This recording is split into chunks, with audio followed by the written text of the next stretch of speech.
Hi ladies and gentlemen, and well, this is another video that you should be watching series, but the first thing, Christoph the Polish Geek wishes all my American friends and subscribers Happy Independence Day, Happy July 4th, because this you should be watching video, I decided to also celebrate Independence Day in the United States, because if you've been watching me for quite a while, you already know I lived in the United States for 8 years, and if you're new here, then you'll know now. I lived in the United States for 8 years. Really loved the experience. Like, living in the United States was fantastic, and yes, so I had my share of celebrating American Independence Days. So, again, Happy Independence Day to all my American close friends and subscribers.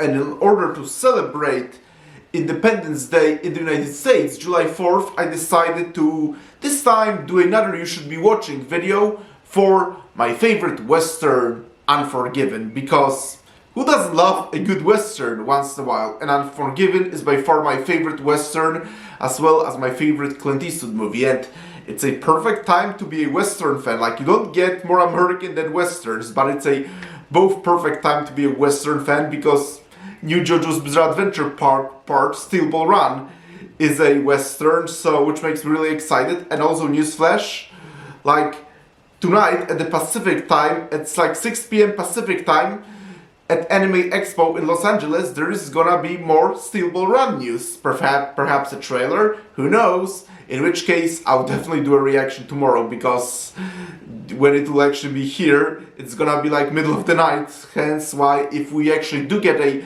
Steel Ball Run at Anime Expo LA, then I'm totally reacting to the trailer tomorrow. But yes, it's such a perfect time to be both a JoJo fan and a Western fan and an American patriot on July 4th.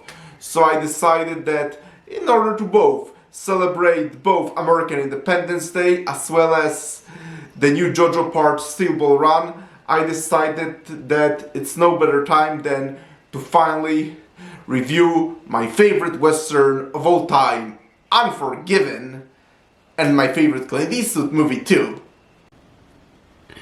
Clint Eastwood and Morgan Freeman do a phenomenal job in Unforgiven.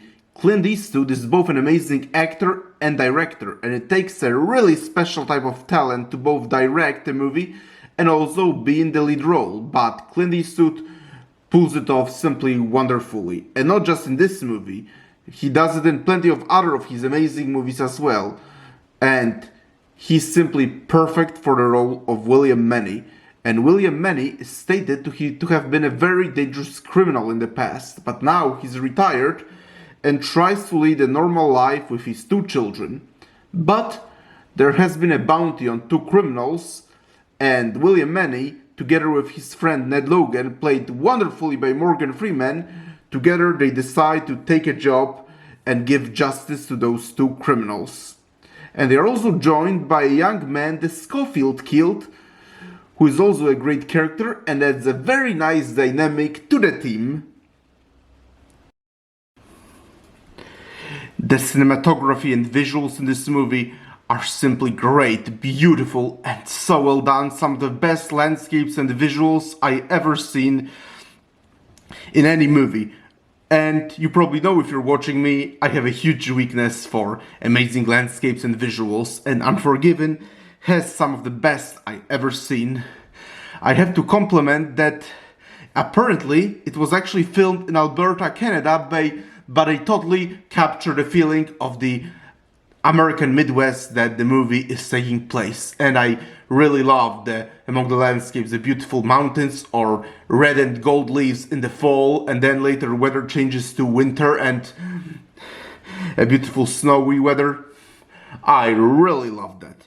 This movie literally has some of the most beautiful visuals and landscapes I ever seen, and they are simply such a feast for the eyes.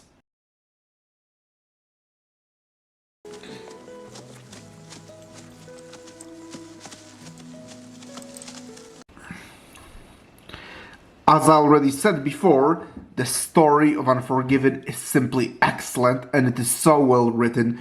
On a first glance, it seems like it's going to be a classical western from like the 60s in the style of The Magnificent Seven or Rio Bravo, but as the story progresses, you realize that it's actually far more brutal and gritty and actually more realistic to how Wild West actually was in real life. William Many is a retired outlaw who killed innocent people in the past, apparently including even women and children, but now he's seemingly a reformed man who just wants to live a quiet, peaceful life on a farm with his 2 kids.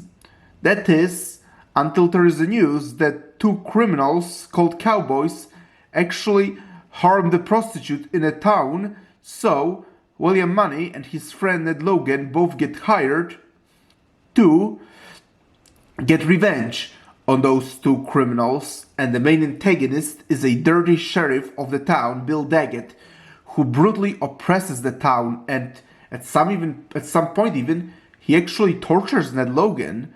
And by the way, Gene Hackman simply does a spectacular performance as the sheriff, and he was such a wonderful pick for the role. And when the sheriff points out to William Money his criminal past that involved killing plenty of innocents, including women and children, you sometimes can't help but wonder, is William Money really the lesser of 2 evils despite being our hero or anti-hero? But yet, at the end, you really can't help but still very much find yourself rooting for William Money despite everything, and this shows how very well the characters and story are. Despite knowing very well who William Money used to be, we just love him for who he is, and we still very much root for him to win, while very much root for the sheriff to lose.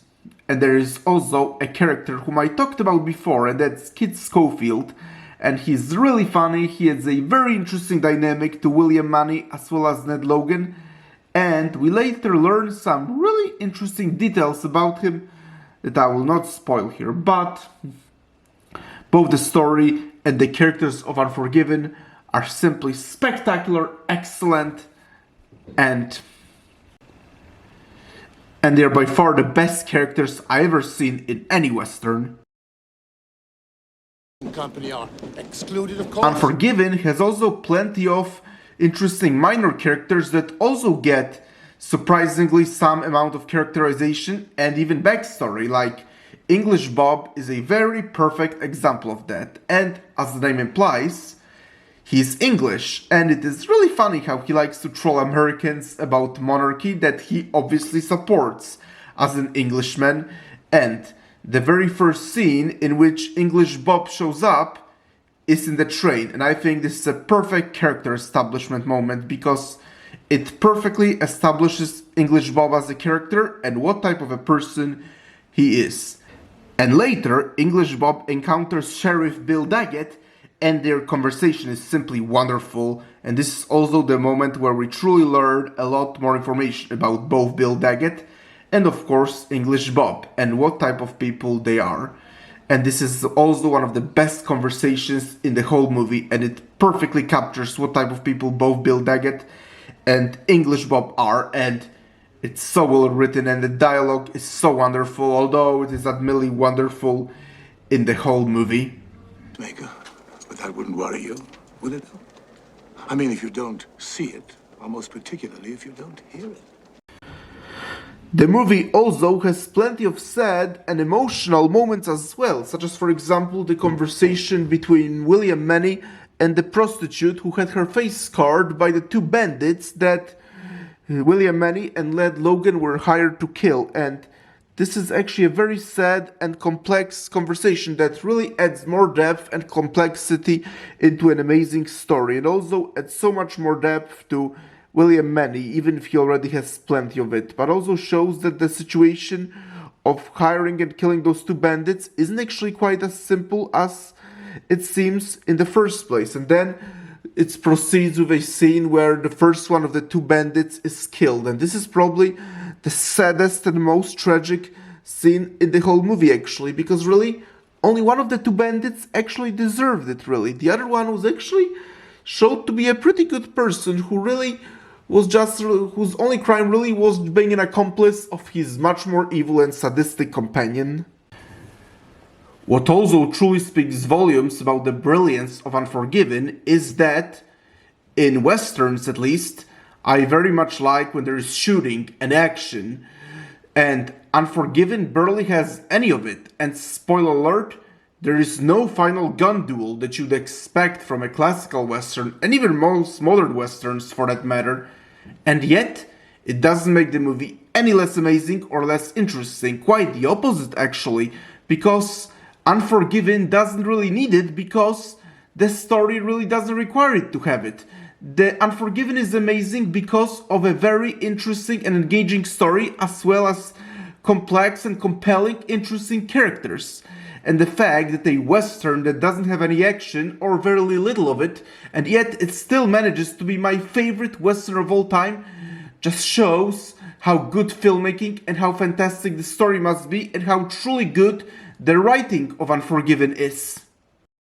Unforgiven by far is my favorite western of all time and my favorite Clint Eastwood movie of all time. While it might not have things I would generally want in a amazing western like plenty of shootings and all that, but it more than makes up for it with engaging and fantastic and well-written characters as well as a really engaging storyline and beautiful visuals of American Midwest. And no mention even of Clint Eastwood's excellent performance and direction. And there are also plenty of fantastic classic westerns like The Magnificent Seven, being probably my favorite classic western, but Unforgiven by far is my favorite western of all time. And there are plenty of other fantastic westerns such as Tombstone, The Outlaw Josie Wales, or spaghetti westerns such as The Good and the Bad and the Ugly, or For a Few Dollars More, Once Upon a Time in the West. I guess anything but Sergio Leone, but my favorite western will always remain Clint Eastwood's Unforgiven. Like, this movie is simply perfection. It's just so well written and such an amazing storyline. Yup, Unforgiven is just fantastic. And thank you, ladies and gentlemen, for watching another video in the You Should Be Watching series. Press the like button, please subscribe to this channel, and I will talk to you soon in another video. And God bless America.